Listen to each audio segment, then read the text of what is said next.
যে কেনেকৈনো ভগৱান কৃষ্ণই অযোধ্যা নগৰত দশৰথ ৰজাৰ তিনিগৰাকী পত্নীৰ উদৰত যিজন কৃষ্ণৰ যিজন মহাবিষ্ণুৰ কোনো জন্ম নাই,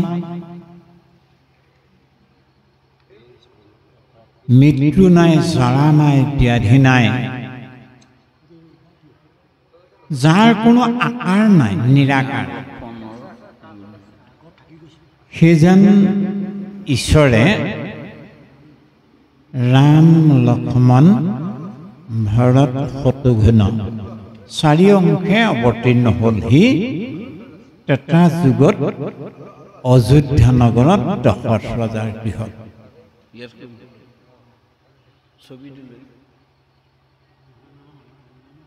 ৰাম মানে কেৱল দশৰথৰ ঘৰত জন্ম হোৱাৰ ৰামেই নেকি?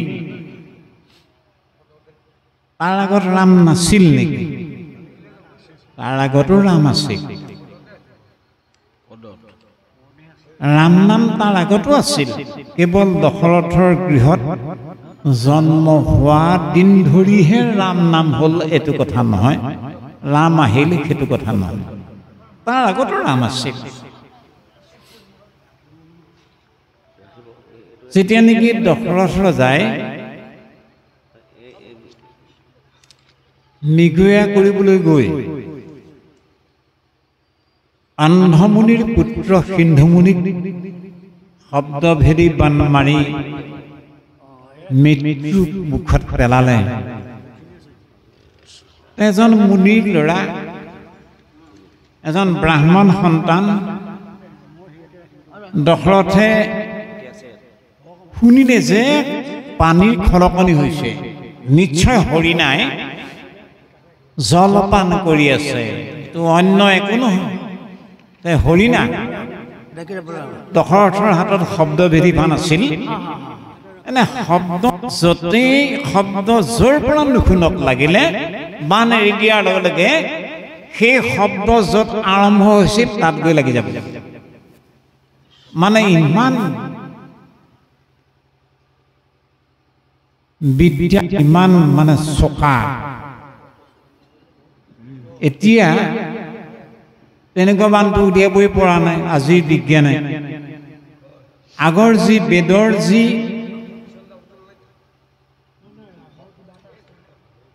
যুদ্ধ নীতি বিদ্যা, সেই বিদ্যা ইমান আগবঢ়া আছিল যে ক'ৰবাত শব্দ এটা শুনা হৈছে, সেই শব্দটো লগ কৰি শৰ এৰি দিলে বচ লাগি যাব। আজিতো তেনেকুৱা অস্ত্ৰ নিৰ্মাণ হোৱাই নাই, কিমান আগবঢ়া। যাই নহওক দশৰথৰ শব্দভেদী বানত এটা ব্ৰাহ্মণৰ মুনিৰ ল'ৰা মৰিল। দশৰথে হৰিণা লাগিল বুলি অতি আনন্দিত হৈ দৌৰি গৈ দেখিলে, ৱা, তেতিয়াতো মুনিৰ ল'ৰা। দশৰথৰ চৰক ভাগি মূৰত পৰা নিচিনা হ'ল আৰু ল'ৰাটো দাঙি আনি মাক দেউতাকৰ আগত গোটেই বিৱৰণখিনি অৱগত কৰিলে। অন্ধমুনি অভিশাপ দিলে যে আমি দুইজন, আমাৰ একমাত্ৰ ল'ৰা সিন্ধুমুনি, আৰু যাৰ বিনে আমি, যাৰ বিহীনে আমাৰ প্ৰাণ অচল, আৰু যি নোহোৱাৰ কাৰণে আমি দুয়োজন জীৱনতে মৰিম। আমি মৰাৰ আগতে অত্যাচাৰী দশৰথ, তই শুন, আমিতো প্ৰাণ এৰিব লাগিবই। আমি দুয়োজনে পুত্ৰৰ শোকত যিদৰে প্ৰাণ এৰিব লগা হ'ল, তয়ো এদিন তোৰ পুত্ৰৰ শোকত প্ৰাণ এৰিব লাগিব, ঠিক তেনেধৰণে। অমুখ বাণী দশৰথ ৰজাই আজি কত যুগ পাৰ হৈ গ'ল। আৰে এগৰাকী নহয়, দুগৰাকী নহয়, তিনিগৰাকী ৰাজৰাণী থকা স্বত্তেও অযোধ্যা নগৰত দশৰথ ৰজাৰ ৰাজধানীত কোনো সতি সন্তান নাই। ৰজাই ক'লে, মুনিবৰ আপোনাৰ কিন্তু অভিশাপ পথলৈ গ'ল বোলে কেলে আৰে মোৰতো সন্তানেই নাই মইতো সন্তানহীনা এজন ৰজা মোৰ এগৰাকী নহয় 3গৰাকী পত্নী আছে মোৰ সন্তান নাই নিশ্চয় তোৰ সন্তান হ'ব মুনিৰ বাক্য দশৰথ ৰজা আহি মনত অশান্ত যে মইতো এটা ব্ৰহ্ম হত্যা পাপ কৰিলোঁ হৰি হৰি মই এই পাপ কেনেধৰণে খণ্ডন কৰিব পাৰিম কি কৰিলে মোৰ পাপ দূৰ হ'ব আৰে তেতিয়াতো যুগটো আছিল ত্ৰেতা যুগ যাগ যজ্ঞ পাতিব লাগিছিলে কাৰণ ত্ৰেতা যুগে যজ্ঞ ত্ৰেতা যুগৰ যুগ ধৰ্ম হ'ল যজ্ঞ যজ্ঞ পতা বৰ্ণনাত পোৱা নাযায় ৰামচন্দ্ৰই কিন্তু গুৰুৰ ওচৰত আহিল বশিষ্ঠ মুনি আশ্ৰমলৈ আহিল সিদ্ধান্ত এটা কৰি আহিছে যে মই নামৰ জৰিয়তে মই প্ৰায়শ্চিত হ'ব লাগিব যে গুৰুৰ ওচৰতহে এই মহাৰত্ন আছে বশিষ্ঠ মুনি আশ্ৰমত নাছিল দশৰথ ৰজা আহি পোৱাৰ সময়ত বামদেৱ নামৰ এজন মানে বশিষ্ঠৰ ল'ৰা আছিল দশৰথ ৰজা আহিলে বহুৱালে সুধিলে ৰাজন কি মনকে অহা হ'ল ক'লে যে মই এনেকৈ ব্ৰহ্ম হত্যা পাপ হ'ল প্ৰায়শ্চিত বিচাৰি আহিছোঁ প্ৰায়শ্চিত লাগে প্ৰায়শ্চিত হ'ব লাগে এটা কাম কৰা হওক 3বাৰ ৰাম নাম উচ্চাৰণ কৰা 3বাৰ ৰাম নাম উচ্চাৰণ কৰে কথা দিলে হৈ গ'ল তোমাৰ এতিয়া প্ৰায়শ্চিত হৈ গ'ল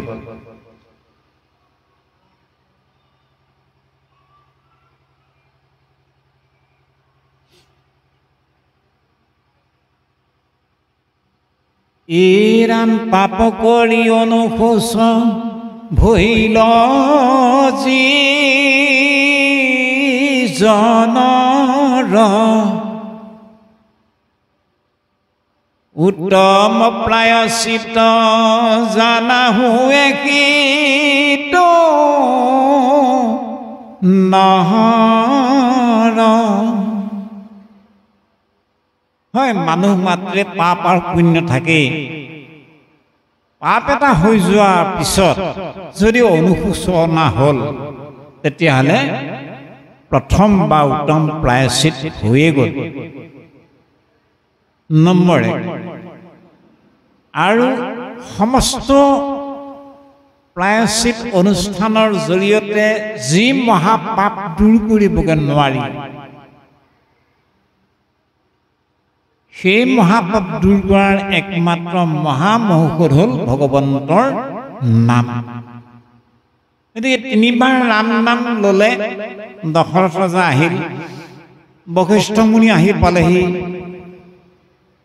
ল'ৰাই ক'লে আৰু পিতা ৰজা আহিছিল নহয় দশৰথ ৰজা বোলে কেলে ব্ৰহ্ম হত্যা পাপ হ'ল বোলে এনেকৈ প্ৰায়শ্চিত বিচাৰি আহিছিলে কি কৰা হ'ল বোলে মই 3বাৰ ৰাম নাম লোৱাই পঠাই দিলোঁ 3বাৰ বোলে 3বাৰ বোলে এবাৰ ৰাম বুলি ক'লেই জন্মে জন্মান্তৰ ৰাখি ৰাখি পাপ তৎমুহূৰ্তত ভস্ম হয় আৰু অৰ্বুদ পুণ্য উৎপাদন এনেস্থলত 3বাৰ ৰাম নাম লোৱালি তই নামৰ একো তই মূল্য বুজি নেপালি নামৰ মহত্ব তই বুজি নেপালি তই প্ৰকৃততে তই আমাৰ এই ব্ৰাহ্মণ কুলত থকা ঋষি মুনি বংশত জন্ম হোৱাৰ তোৰ যোগ্যতা নাই তই চাণ্ডাল কুলত জন্ম হ'ব এইবুলি অভিশাপ দিলে বশিষ্ঠ মুনিয়ে বামদেৱ আৰু বামদেৱ আহি এজন চাণ্ডাল গৃহক চাণ্ডাল হ'ল ৰাম লক্ষ্মণ সীতা যেতিয়া অৰণ্যলৈ গ'ল যাওঁতে এখন নদী এখন পাৰ হ'ব লাগে গংগা নদী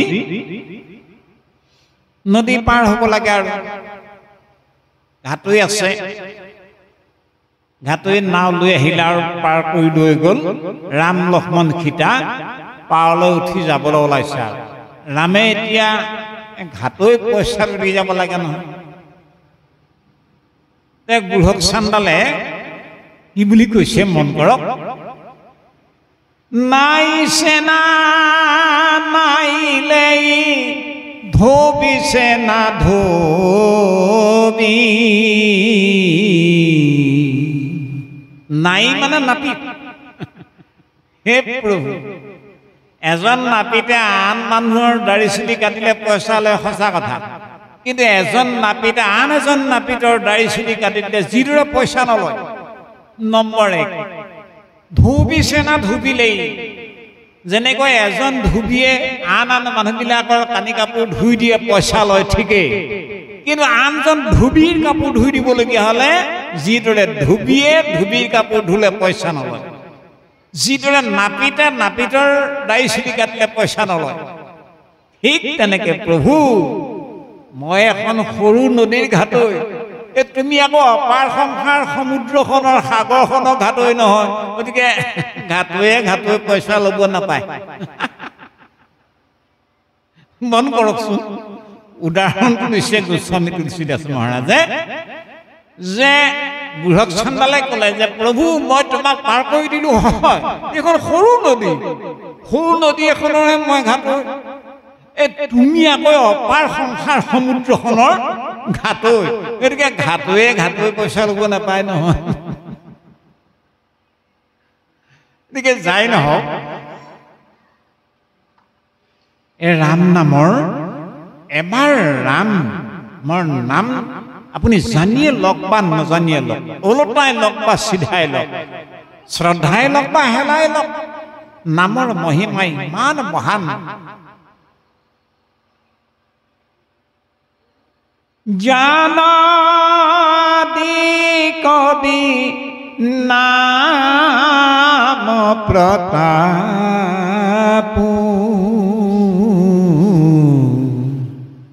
ভয়য়ু শুদ্ধ কৰি ওলতা যাপু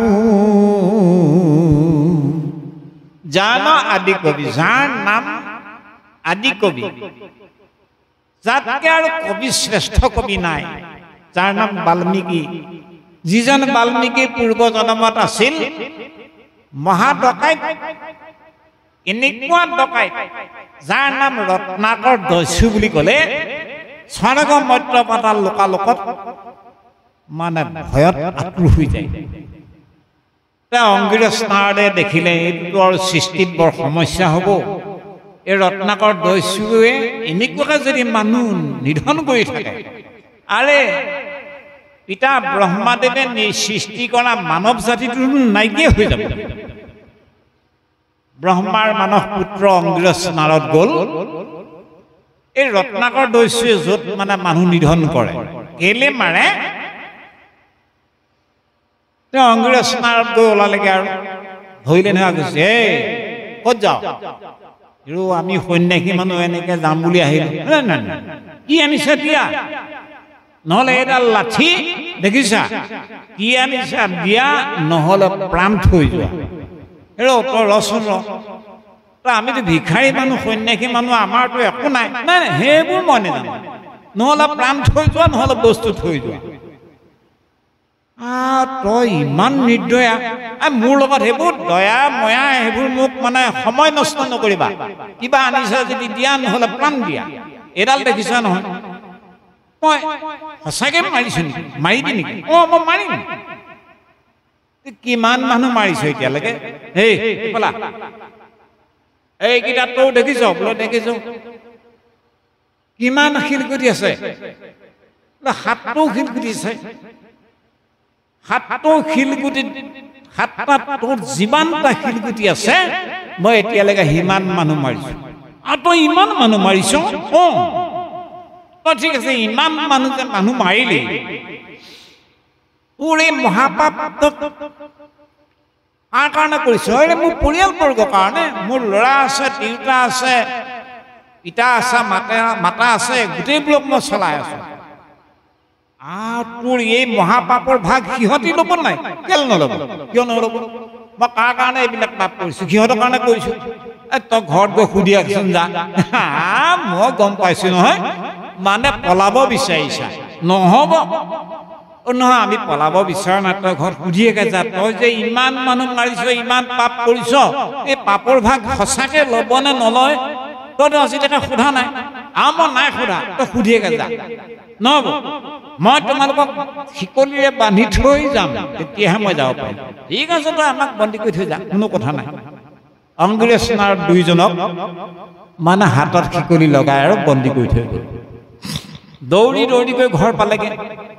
মাক দেউতাকক সুধিলে, পিতা আই, মই তোমালোকক পুহিবৰ কাৰণে মই ডেইলি ইমান মানুহ মাৰোঁ, আৰু যিজনে কানি কাপোৰ টকা পইচা মই গোটেইবোৰ আনি তোমালোকক পুহি আছোঁ, পিছে মোৰতো পাপ হৈছে, এই পাপৰ ভাগ তোমালোকে ল'ব নাই।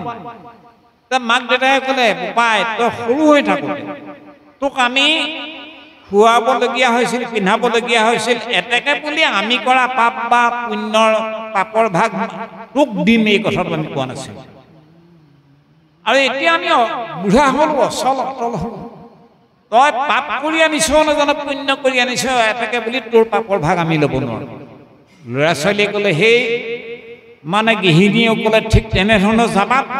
তেতিয়া আচৰিত হৈ গ'ল। ই দৌৰি দৌৰি আহি অংগ্ৰেজ নাৰদক উপায় বিচাৰিলে বান্ধ কৰি দি, হে মুনিবৰ, মোৰ এই মহাপাপৰ মই পৰিত্ৰাণ কেনেকে পাম? আৰে তই পৰিত্ৰাণ কেনেকে পাবি? তই ৰাম বলচোন। ৰাম নুফুটে এতিয়া, বহুত সময় মুখখন মেলি আম কৈ থৈ দিয়ে।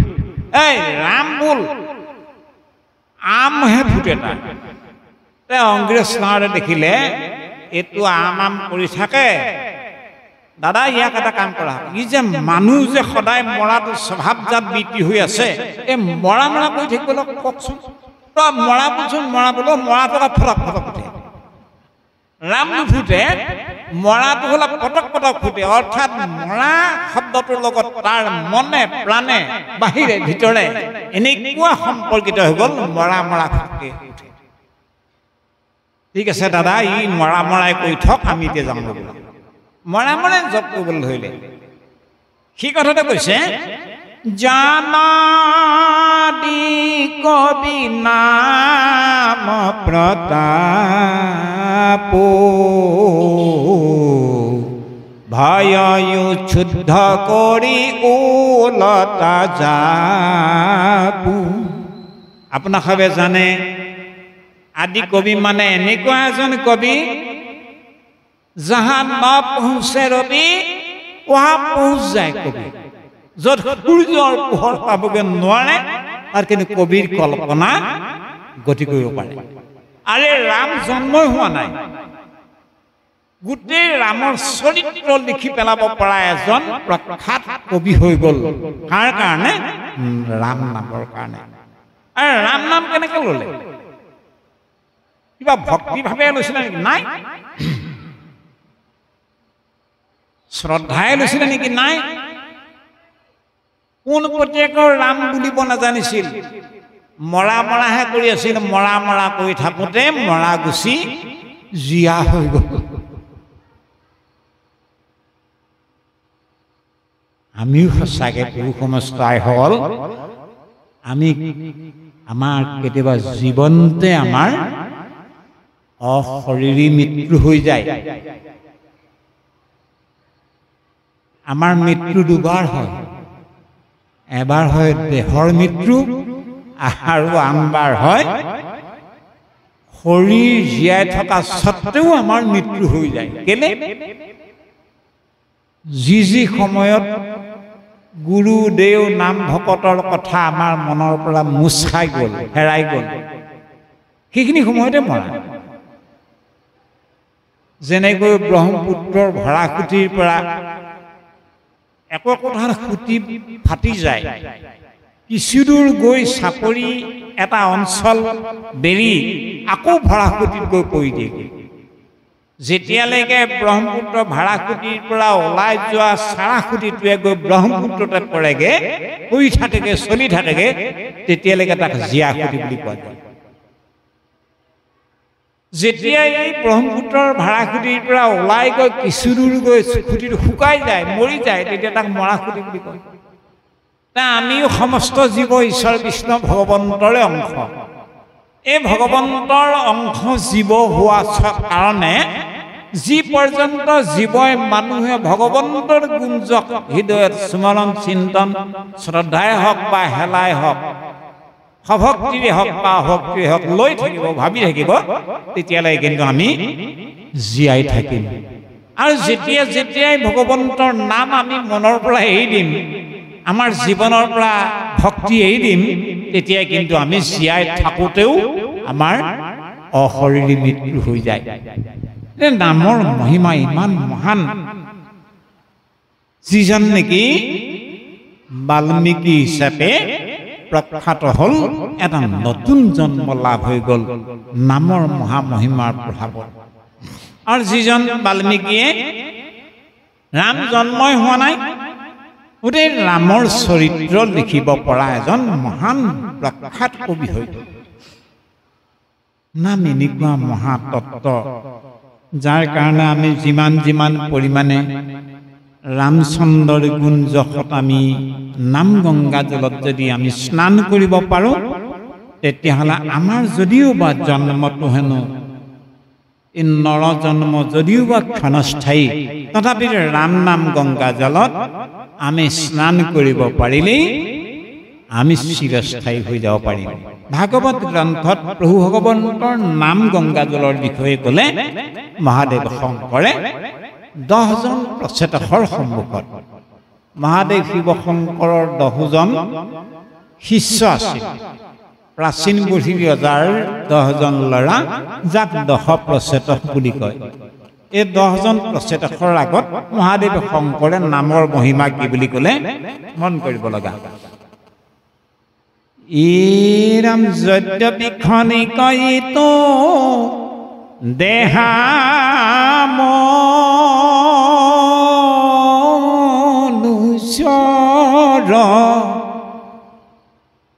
ই ৰামক ভজিয়া হুৱে অজৰ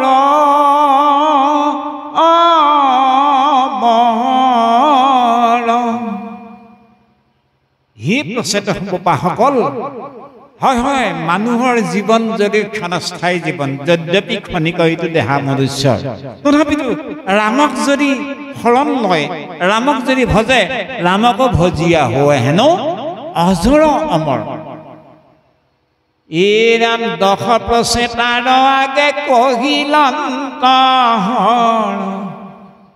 নাহিকে ভজন্তা দেৱ ৰামতয় পৰ হে প্ৰচেতক ৰামৰ বাহিৰে কৃষ্ণৰ বাহিৰে আমাৰ ভজনীয় দেৱ আন কোনো নাই এনেহেন মহামহিমাযুক্ত প্ৰভু ৰামচন্দ্ৰৰ নাম গংগা জলত আমি দৈনন্দিন জীৱনত যদি এবাৰ স্নান কৰা আমি প্ৰয়াস কৰোঁ অভ্যাস কৰোঁ এই অভ্যাসটোৱে আমাৰ জীৱন সন্ধিয়া বেলা কিন্তু বহুত কৃপা কৰি দিব সেইকাৰণে আমি অভ্যাস কৰিব লাগিব শ্ৰেয়ুহি জ্ঞানম ধ্যাসাস জ্ঞানাধ্যানম বিশিষ্যতে ধ্যানাদ কৰ্ম ফল ত্যাগাস ত্যাগাস শান্তিৰনন্তৰম এই কথাটো কৈছে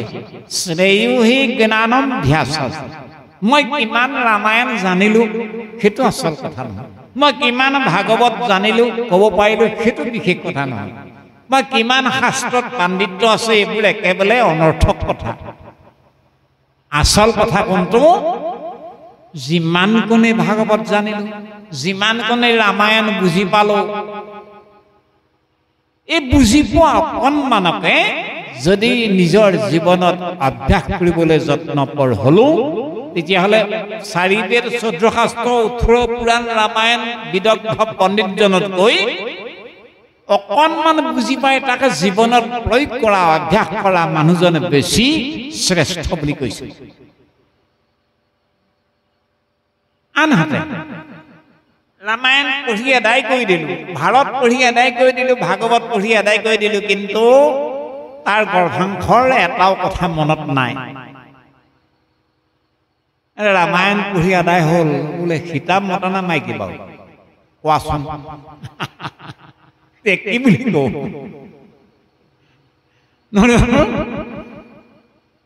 গতিকে ওৰেতো জীৱন ৰামায়ণ পঢ়িলোঁ, ওৰেতো জীৱন ভাৰত পঢ়িলোঁ, ভাগৱত পঢ়িলোঁ, কিন্তু আমাৰ সেইটোৱেই গত হৈছে। যাৰ কাৰণে নেকি বহাৰপুৰ মাধৱ গুৰুজনে কি বুলি কৈছে, অ ৰাম শপত ব্ৰহ্মণ পাৰ ভৈল যিটো,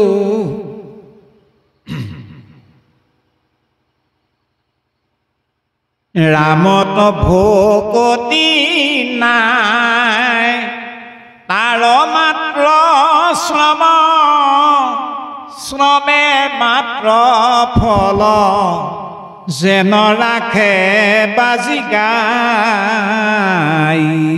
যেনেকৈ গাখীৰ খোৱাৰ আশাত পোৱালি জন্ম দিব নোৱাৰা গাই এজনী, বাজি গাই এজনী পুহি থাকি যেনেকে কষ্টহে হয়, আজিকালি এজনী গাই পোহা মানে কিমান কষ্ট মানে বাৰু। এই অনৰ্থক কষ্টটো হ'ব যদি 4 বেদ 14 শাস্ত্ৰত পাৰ্গত হলো, ৰামায়ণতো পাৰ্গত হলো, ভাৰত পুৰাণ ভাগৱত সকলোতে পাৰ্গত, কিন্তু ৰামত হলে ভক্তি নাই, কৃষ্ণত হলে ভক্তি নাই। ভক্তি কি বস্তু? ভক্তি আমাৰ জীৱনৰ কেইভাগমান বস্তু উপলব্ধিৰহে বস্তু, তাক কোনো চুই মেলি দেখুৱাই দিব পৰা বস্তু নহয়। যেনেকে অ ৰাম শৰণ ভজন ভক্তি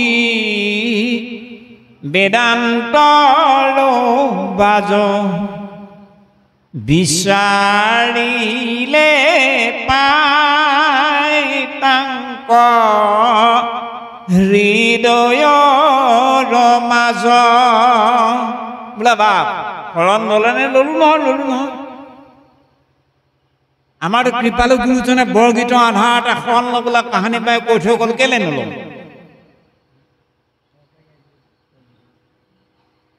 সত্য সত্য সত্য ৰামৰ চৰণত শৰণ ললো।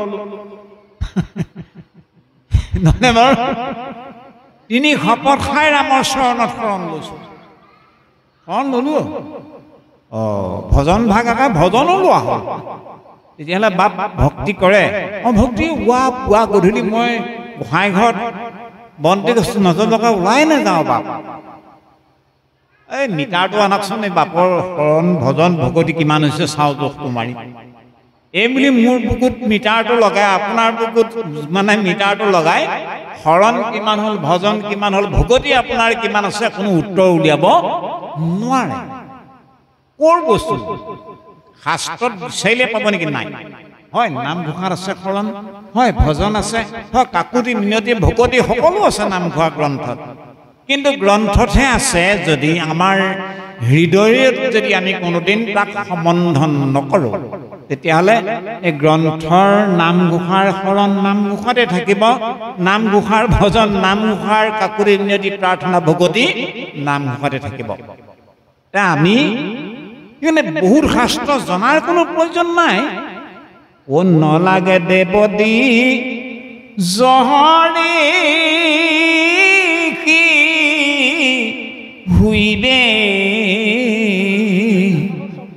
নলাগে সমৃত শাস্ত্ৰ বিস্তৰ জানিবে, তপ জপ যজ্ঞ দান সহবে বীৰম বন, কেৱলে ভক্তিতে তুষ্ট হন্ত নাৰায়ণ। ইমান বেছি জানি তাৰ কোনো দৰকাৰ নাই, ইমান বেছি পঢ়িলোঁ সেইটো কোনো দৰকাৰ নাই।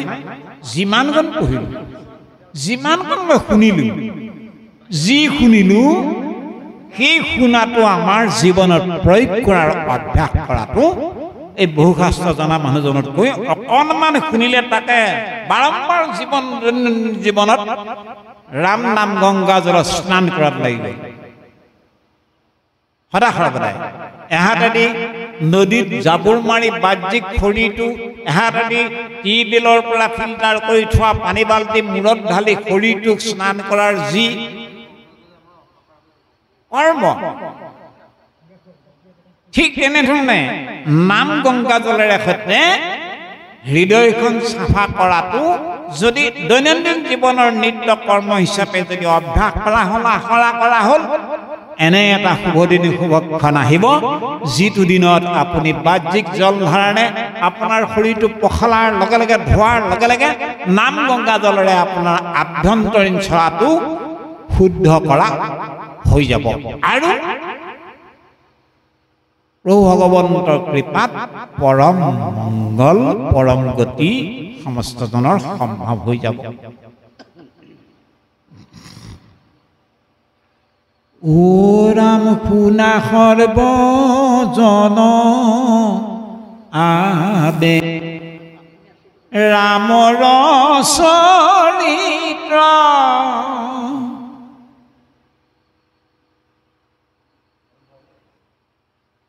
ও মহন্তৰ মুখে আৰ স্বাদলৱানিত শুনা সৰ্বজন আবে ৰামৰ চৰিত্ৰ। কাৰ ওচৰত শুনিব? আপোনাৰ খবৰ ওচৰত মহন্তৰ মুখে স্বাদলৱানিত, মানে সদা সৰ্বদাই ৰামচন্দ্ৰৰ গুঞ্জ। হে শুনা সৰ্বজন ৰামৰ চৰিত্ৰ। কাৰ সংগত শুনিব লাগে? ভকতৰ সংগত, মহন্তৰ সংগ। ভকত সমস্তকে গুৰু পদত প্ৰতিষ্ঠিত কৰা হৈছে। এতিয়া আপোনাৰ সাপেক্ষে গুৰু ৰূপত ৰূপায়িত কৰিছে। এ ৰাম যাবে গুৰু মুখে কথা নুশুনে সতত ও তাৱত ভকতি জানা নোহে পুৰুষত। পুৰুষত মানে জীৱত। আমাৰ জীৱত জীৱই তেতিয়ালৈকে ভকতি লাভ কৰিব নোৱাৰে, জীৱই তেতিয়ালৈকে ভকতীয়া হ'ব নোৱাৰে যেতি পৰ্যন্ত আপোনাৰ খবত আশ্ৰয় গ্ৰহণ কৰি আপোনাৰ খবৰ জৰিয়তে ৰামৰ গুণ যশত ৰমমান হ'ব নোৱাৰে, তেতিয়ালৈকে জীৱ ভকতীয়া নহ'ব, জীৱত ভকতি নহ'ব তেতিয়ালৈকে। ৰামচন্দ্ৰত ভকতি হ'বৰ কাৰণে ই ৰাম কৰ্ণপথে ভকতৰ পক্ষী হৃদয়ত ও স্থিত হুৱে ৰাম গয়া হৃদয় পদ্মত। এৰা যত দুৰ্বাসনা সংহ ৰণত ভকতৰ সাধনা দূৰ কৰিয়া মনৰ। কথায়েহে কৰ্ণৰ দ্বাৰা চেতনালভাৱে তেৱেহে ভজিলে পাৰে ৰামৰ পাৱে। অৰ্থাৎ ভগৱন্তৰ একান্ত ভকত সমস্ত আপোনাক মহামহন্তৰ শ্ৰীমুখে যিমান যিমান পৰিমাণে আমি কৰ্ণদ্বাৰী নাম গংগাজল হৃদিগত কৰিব পাৰিম, সিমান সিমান পৰিমাণে নাম প্ৰৱেশ হোৱাৰ লগে লগে ৰামো কৃষ্ণও আপোনাৰ মোৰ কৰ্ণদ্বাৰেদি হৃদিগত হৈ যাব। স্থিত হুৱে ৰাম গয়া স্থিত হুৱে হৰি গয়া হৃদয় পদ্মত। আপোনাৰ মোৰ হৃদি পদ্মত মানে ঈশ্বৰ ৰামচন্দ্ৰ ভগৱান কৃষ্ণ আসনাধিষ্ঠ হ'ব। তেতিয়াহ'লে তাৰ আগত আমি জ্বৰ আছিলোঁ নেকি? আমাৰ হৃদয়বিলাকত আমাৰ সমস্ত মানুহৰ হৃদয়ত হৰি ঈশ্বৰ নাছিল নেকি? আছিলে, তাৰ আগৰ পৰা আছিলে, কিন্তু সাক্ষী ৰূপতহে আছিলে। সেইকাৰণে বঢ়াৰপুৰ মাধৱ গুৰুজনাই প্ৰাৰ্থনা জনাইছে, অ ৰাম তুমি সৰ্বসাক্ষী, আত্মাৰ ঋষিকেশ জানাহা মোৰ চিত্তক। তুমি আমাৰ সকলোৰে হৃদয়ত সাক্ষী ৰূপত তুমি বিৰাজমান হৈ আছা। যেনেকৈ সাক্ষীৰ সন্মুখত আমি লুকুৱাব নোৱাৰোঁ, সাক্ষীয়ে দেখিয়ে থাকিব পাৰে, ঠিক তেনেকৈ তুমি আমাৰ সৰ্বতো কামনা ভাৱনা, আমাৰ সৰ্বতো প্ৰকাৰৰ কাৰুকাৰ্য মই কাৰোবাক লুকুৱাব পাৰিছোঁ। মই ঈশ্বৰকো ভাণ্ড কৰিবলৈ যত্ন কৰিব পাৰোঁ, কিন্তু তাৰ অৰ্থ নহয় ঈশ্বৰে গম নাপালে। ঈশ্বৰে কিন্তু মোৰ গোটেইবিলাক দেখি আছে। ৰামে আমাৰ হৃদয়ত থাকি কেনেকৈ দেখে? বঢ়াৰপুৰ মাধৱ গুৰুজনাই ক'লে, ই ৰাম মই তোমাক ভাণ্ডো, তুমি মোক ভাণ্ডাই, শ্ৰদ্ধয় সাক্ষী ক ভাণ্ডিবে কোনয়ো পাই। মই আপোনাক লুকুৱাব পাৰোঁ, আপুনিও মোক লুকুৱাব পাৰে, কিন্তু আপোনাৰ হৃদয়ত থকা, মোৰ হৃদয়ত থকা শ্ৰদ্ধজন সাক্ষীক কোনে লুকুৱাব? সেইকাৰণে সিদ্ধান্ত দিছে গুৰুজনে কি বুলি কৈছে, এ ৰাম হৰি পদে ধৰ অন্যায় নকৰ, এ ৰাম ৰাম পদে ধৰ অন্যায় নকৰ, দুৰ্জন মন পামৰ, শ্ৰদ্ধ সাক্ষী সমে ইয়াৰ ভিতৰে আছে দেৱ দণ্ড ধৰ। মই আপোনাক লুকুৱাব পাৰোঁ, আপুনি মোক লুকুৱাব পাৰে, কিন্তু তাৰ অৰ্থ এইটো নহয় যে মোক কোনেও নেদেখিলে। মোৰ এই দেহৰূপী আদালতখনত আমাৰ শৰীৰটো মানে এখন আদালত। যেনেকৈ আমাৰ শিৱসাগৰ আদালতত কোৰ্টত এজন বিচাৰপতি বহি থাকে, আৰু সেই বিচাৰপতিজনে মংগল বুলিয়ে যাকে তাকে কিবা কেছ এটা পালোঁ বুলিয়ে শাস্তি দণ্ড দিব নোৱাৰে। সাক্ষীক মাতিব যে আপোনাৰ সাক্ষী আছে নাই? বোলে আছে ছাৰ। আপুনি অহা তাৰিখত সাক্ষী আনিব পাৰিব? বোলে পাৰিম। সাক্ষী লৈ যদি যায় তেতিয়া সাক্ষীক সুধিব, হেৰি নহয় এখেতৰ এই কথাটো আপুনি কি জানে কওক।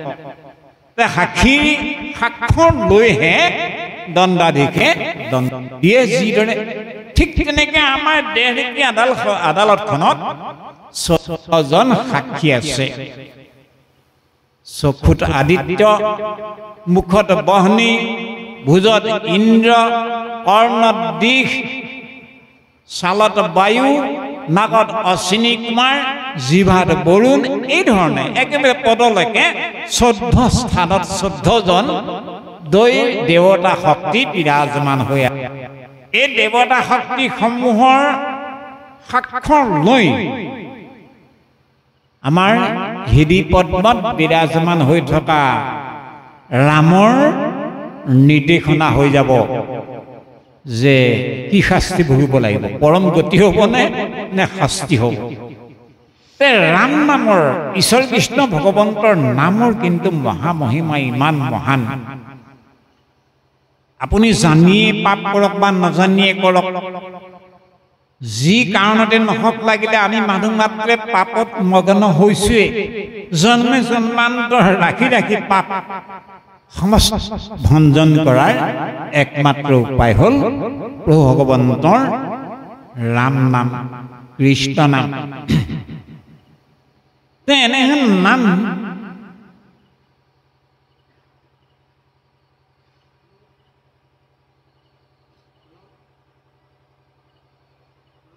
ভক্তি ৰত্নাৱলী গ্ৰন্থ ভাগত ৰাম নাম কৃষ্ণ নামৰ মহিমাৰ সম্পৰ্কত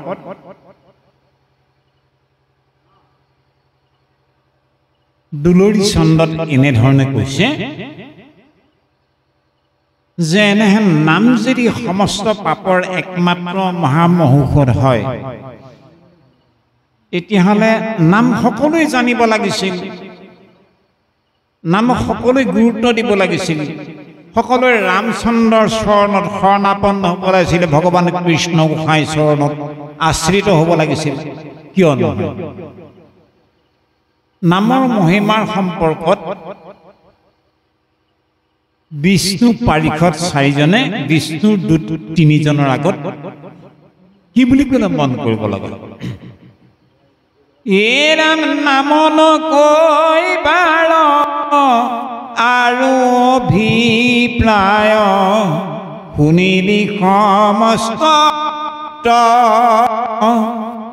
নামৰ মহিমা জানিল মাত্ৰকে জগত হৈব মুকুত। ৰাম নামৰ মহিমা, কৃষ্ণ নামৰ মহিমা সকলোৱে বুজি নাপায়। এটা অভিপ্ৰায় আছে, যদি সকলোৱে বুজি পাই যায় তেতিয়াহ'লে জগতত যমৰ দৰবাৰ চিৰদিনৰ কাৰণে বন্ধ হৈ যাব।